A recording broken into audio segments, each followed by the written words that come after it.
Salam Blender Indonesia. Assalamualaikum warahmatullahi wabarakatuh. Bertepatan sedang di Wonosobo sambil menikmati dingin 20 derajat Celcius ini. Izinkan The Brondol untuk menjawab pertanyaan dari sahabat The Brondol bicara tentang lahan mineral berbukit. Daun cepat menguning dan kering, perlu dolomit atau kiserit. Di dalam pengelolaan lahan miring untuk tanaman kelapa sawit memang saya sampaikan masalah utamanya adalah sering terjadinya aliran permukaan yang akan membawa tanah itu sendiri, membawa pupuk atau mencuci dari lahan yang miring itu. Sehingga ketika kita mau menerapkan apakah penggunaan pupuk, yang pertama adalah harus kita selesaikan dulu faktor pembatasnya. Kalau faktor pembatasnya sudah terselesaikan, yang sehingga bahwa aliran permukaan yang miring ini tidak begitu menjadi problematika yang serius, maka ya mau kedepannya mau pakai kisrit ataupun pakai dolomit sangat tergantung dari kondisi tanaman yang itu sendiri. Bahwa ketika kita menggunakan dolomit, kalsium, magnesium karbonat adalah memiliki reaksi yang relatif lambat karena memang terbuat dari batuan yang diayak saja. Sementara kalau kita menggunakan kiserit yaitu MgSO4 memang reaksinya lebih cepat daripada dolomit. Akan tetapi keduanya pun kalau menggunakan dolomit ataupun kiserit dengan kondisi yang sangat tidak mumpuni atau masih ada aliran permukaan yang terlalu membawa tanah atau membawa pupuk atau mencuci dari lahan yang kita miliki, ini pun akan menjadi masalah yang serius. Sehingga memang pelepah yang menguning akibat di daerah berbukit yang terjal tanpa adanya pemotongan aliran permukaan, maka ya harus kita selesaikan dulu aliran permukaannya. Salah satu menyelesaikan aliran permukaannya adalah dengan menerapkan penyusunan pelepah yang memotong lereng. Jangan sampai kita menyusun pelepah dia udah miring seperti ini, pelepahnya disusun lurus ke atas, jangan. Justru dipotong aliran permukaannya. Karena balik lagi, kalau kita cerita magnesium Mg itu sendiri biasanya dalam bentuk ionnya itu adalah Mg2+ yang merupakan kation basa yang sangat mudah tercuci. Sehingga dengan adanya aliran permukaan yang tanpa adanya kendali lalu lintas dari jarannya dari aliran yang miring, ini juga akan menjadi masalah. Nah, kalau menjawab pertanyaan ini Pak Pendi, kalau cepat menguning dan kalau pelepahnya parah, kalau memang parah kondisi dari tanaman kelapa sawit kita, maka pilihannya jelas bukan dolomit, tapi melainkan kiserit. Sehingga reaksi MgSO4 dia akan meriliskan magnesium akan relatif lebih cepat daripada dolomit. Akan tetapi di sisi lain sahabat The Brondol, kalau memang tanamannya hijau dan baik secara rutin ke depan, dolomit adalah sangat diperlukan. Selain menambah pH tanah, magnesium dengan kadar 18-22% akan sangat membantu sekali. Sehingga pesan The Brondol di malam hari yang berbahagia ini, lahan mineral berbukit ini lebih bagus yang mana? Maka selesaikan dulu masalahnya. Masalah utamanya harus diselesaikan dulu, baru kita melakukan pemupukan. Kalau memang kondisinya pengeringan parah gara-gara kekurangan magnesium, saran The Brondol adalah dengan menggunakan kiserit. Tapi kalau memang masih mumpuni, hanya pelepahnya masih hijau terjaga, dolomit mungkin akan menjadi jawaban yang pas.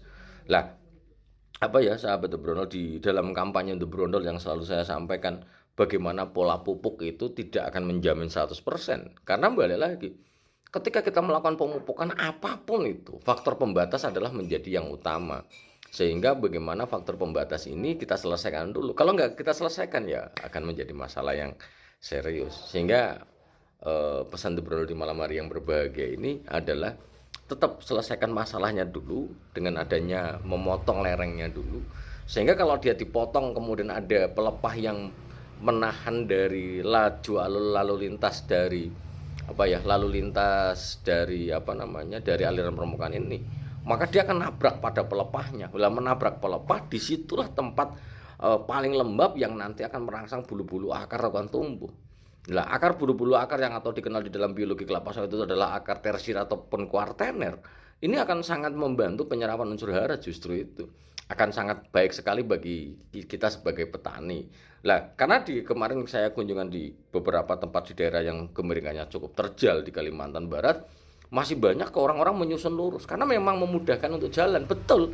Akan tetapi secara pola keperhatian kita untuk menyelamatkan unsur hara yang kita berikan melalui pemupukan tidak lain adalah bagaimana kita memotong lereng itu supaya dia alirannya tuh nggak bebas banget drojos ke bawah sehingga membawa kemungkinan bawa tanah, bawa partikel pupuk, mencuci atau yang dikenal namanya leaching ini. Karena memang sudah saatnya para petani juga memahami bahwa ketika kita melakukan pemupukan itu ada kemungkinan leaching atau tercuci. Tercuci itu artinya bahwa tanaman harusnya ketika dipupuk, pupuk akan bereaksi membentuk ion yang bisa diserap tanaman, justru malah dia akan terbawa aliran. Lah, ketika kita ngomongin penyerapan akar berkembang dengan 5 sampai 35, sahabat berondol. 5 sampai 35. Ketika itu terjadi, maka aliran permukaan yang tidak terjaga, maka ya akan tercuci, bagian permukaannya akan tercuci, sehingga ini akan menjadi faktor yang sangat sangat serius di dalam pemupukan kita. Mau kemarin ini misalnya mau kita daerah miring, kemudian tidak ada yang aliran permukaan nggak ada yang motong, mau dibenam yang kemungkinan masih tercuci karena benamannya mungkin kurang dalam, terlalu dalam juga akar nggak bisa nyerap. Ini menjadi masalah tersendiri bagi petani-petani itu sendiri. Sehingga izinkan untuk berondol mengingatkan kembali lagi bahwa bagaimana kita bisa menyelesaikan aliran permukaan itu. Nah, di sisi lain memang pengendalian gulma menjadi faktor yang sangat penting untuk dipahami di daerah miring, bahwa pengendalian gulma jangan berpikir sekali lagi bahwa tanaman perkebunan kelapa sawit harus gundul, harus kayak padang pasir, itu adalah salah kaprah. Apalagi di lahan berbukit. Di lahan berbukit bagaimana gulma itu hanya dikendalikan pada pasar yang meluruskan antara pokok satu dengan pokok yang lain. Selama dia gulma lunak, biarkan saja, selama dia nggak ganggu. Karena memang gulma lunak relatif dengan perakaran yang relatif dangkal, tidak akan menjadi pesaing yang signifikan, kecuali dia anak kayu yang dia berbunga dan berbuah yang menjadi faktor yang akan menjadi pesaing di dalam penyerapan unsur hara. Nah, ini juga harus kita berantas kalau yang anak kayu termasuk lalang. Nah, ini juga di malam hari ini juga mengingatkan kembali lagi, lalang adalah bagian dari gulma yang sangat tidak ditolerir di dalam perkebunan kelapa sawit, karena dia lalang ini akan mengeluarkan cairan, yang cairan ini adalah melemahkan dari perakaran kelapa sawit kita. Kalau dipupuk banyak-banyak, akar kita lemah dalam penyerapan, ya percuma saja. Maka harus dikendalikan. Selama dia anak kayu dan lalang, gas buang, harus kita selesaikan. Akan tetapi kalau gulma lunak, kayak misalnya neprolepis, biserata dan sebagainya, kita biarkan selama nggak ganggu dalam kondisi aktivitas kita di kebun, ya akan sangat berpengaruh terhadap akan menghambat laju permukaan yang terlalu kencang di dalam lahan berbukit. Itu benang merah yang harus saya sampaikan. Sekali lagi, kalau memang parah banget, gas pakai kisrit. Tapi kalau seandainya tidak terlalu parah, misalnya bisa pakai dolomit, karena sekali lagi reaksi kisrit jauh lebih cepat daripada dolomit. Semoga bermanfaat bagi sahabat berondol semuanya, dan salam planter Indonesia. Assalamualaikum warahmatullahi wabarakatuh.